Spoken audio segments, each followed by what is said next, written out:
Hi there, my name is Brian. I'm a naturalist here at the Aldo Leopold Nature Center. And we're going to go on a hike this morning. It's Thursday, July 23rd at 8 a.m. And we're just going to take a walk through our prairie and end up at the pond and just see what we can find along the way. So this first plant that I want to point out that we'll probably pass a few times on our hike, it's getting really tall this time of year. This is called cup plant. It has these nice yellow flowers on top, almost looks like a sunflower, but these really big rough leaves that kind of form a little cup in the middle. That's how they get their name, cup plant. And that's a way to collect water. It's really hard to get water in the prairie sometimes with all the sun beating down and drying up the plants. So this is one way to collect water, and you'll often find insects or even birds sometimes coming down and getting water in a particularly dry summer. This is one of the good spots to get water. So we have lots of cup plant around here.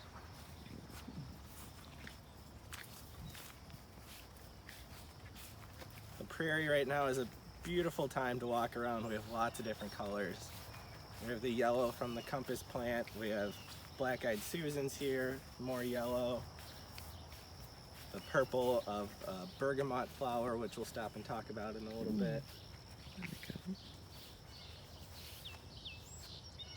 I'm also hearing some birds calling in the background. So right now I'm hearing a blue jay doing its alarm call.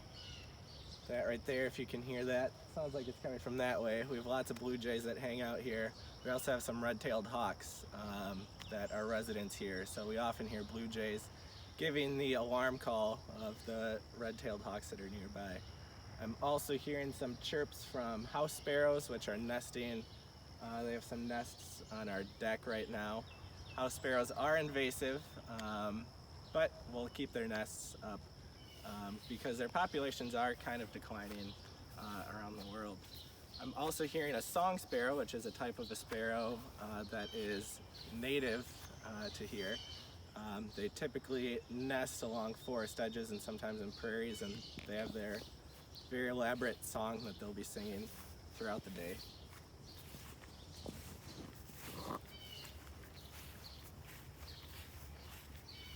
Hearing a cardinal singing in the distance and a mourning dove.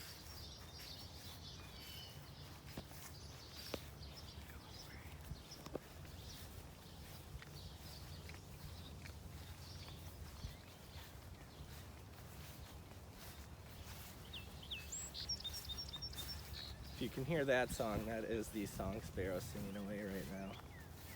Also the cardinal.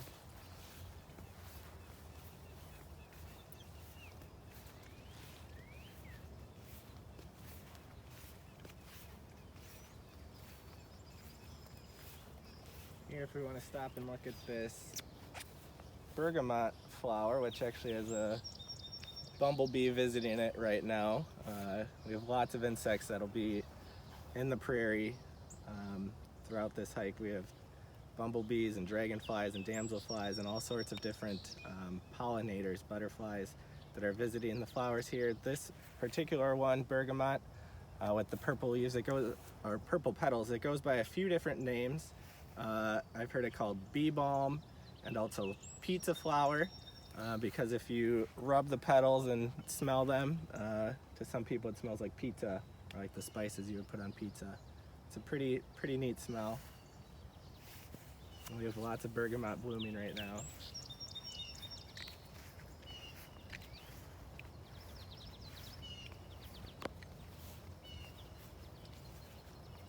I'm also hearing some goldfinches that are flying around our prairie. Goldfinches love to eat the different seeds and prairie plants, so they're often seen sitting on the taller plants in the prairie. Goldfinches will actually nest a little bit later than most other birds. They'll be starting to make their nests right around now and lay their eggs soon. And that's so that their babies can have all the necessary food that they eat. So they're eating all the seeds that are coming out of our prairie plants. If they do that too early, they won't have enough seeds to eat. So they'll be one of our later nesters.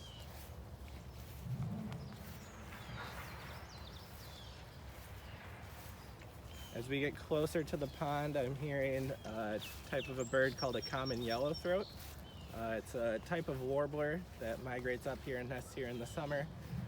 They typically like areas that are near water or like open habitats. So we might hear it more nesting as we get down to the water. Could be singing a little bit more. Here's our blue jay alarm call again.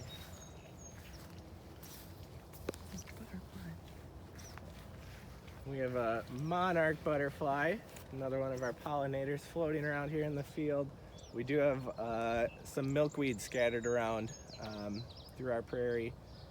Milkweed is necessary for monarchs to eat. They'll complete pretty much their whole life cycle on the prairie.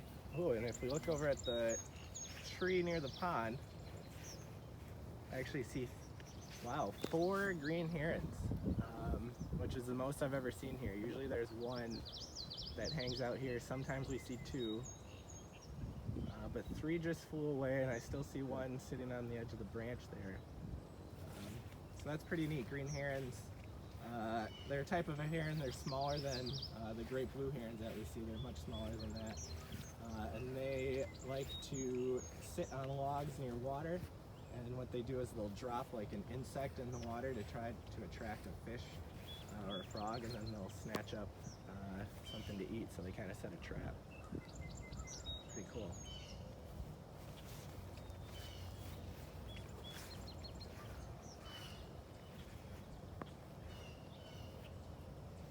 You can still hear those blue jays, so I'm thinking our red-tailed hawks are nearby.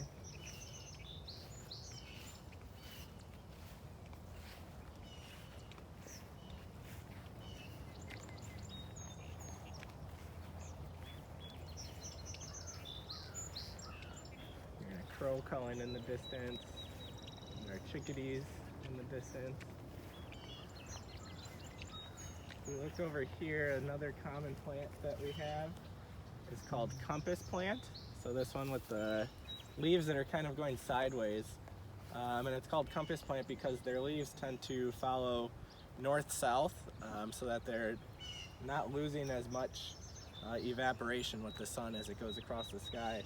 Again, another way to keep water in the prairie, as plants are often trying to find the best ways to retain water in the prairie.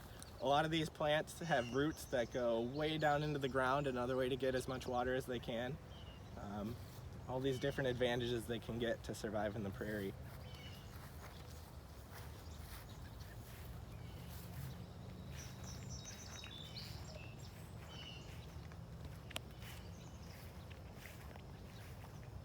See one green heron sitting here. Let's see if we can get close to that.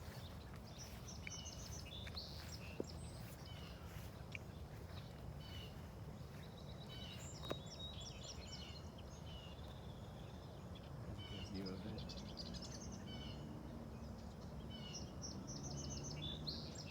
So green herons will migrate up here. Usually they arrive around May, I think, is when we first start seeing them in our pond. And they'll be here for the duration of the summer and start heading back usually around August or September. They'll migrate south to where the water doesn't freeze, so they can still get their food.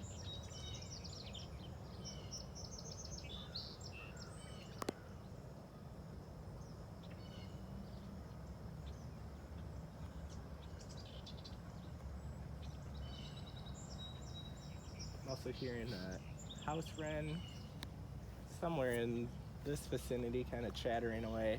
That's another common bird we have nesting here in the summertime. We have lots of house wrens. They're a small bird, but they have a big voice. You can hear them from pretty far away for being so small. Up to the deck here, see what we can find in the pond.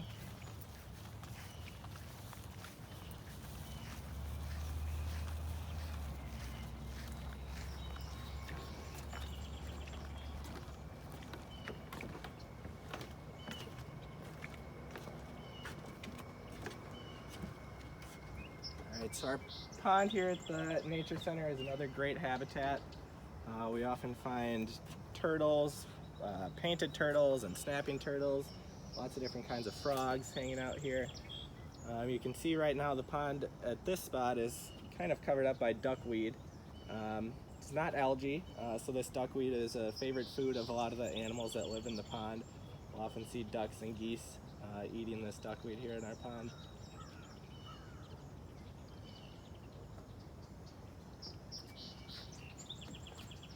Still hearing another song sparrow singing over here. Sounds like a different one than when we were in the prairie.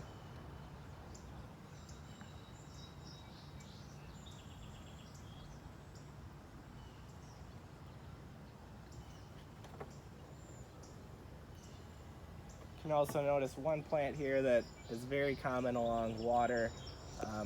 We have cattails here. You can see the top of the cattail plant. When they open up, when they seed, they're really fluffy, and that's how they get their name. Look like a tail of a cat.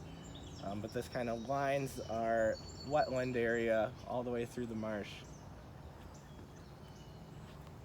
We often see muskrats here too, and they love to use cattails to make their homes for the winter time. When they need to stay warm in the winter, they'll be gnawing down on our cattails to make their house. So thank you for joining us on our hike this morning through the Aldo Leopold Nature Center. We visited the prairie and the pond, saw some cool stuff along the way. If you ever feel free to come visit us at the Nature Center, our trails are open to the public throughout the day, so come by and visit us. Thank you for joining me.